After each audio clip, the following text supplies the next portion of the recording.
Hola, muy buen día, buena tarde.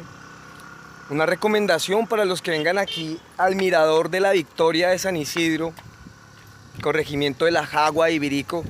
Por favor, si traen basura, llévenla. Si se va a comer un paquetico de chitos o de papas, llévenlo, por favor. Si se va a tomar un Sabiloe, por favor, llévese su basura. Esto no le hace bien a la naturaleza, vea. Usted no quiere encontrar un mirador de basura, quiere encontrar un mirador de naturaleza. Por favor, hagamos acuerdos con la naturaleza nosotros mismos. Hagamos la paz con la naturaleza. Esto es entrar en guerra con la vida, con la naturaleza.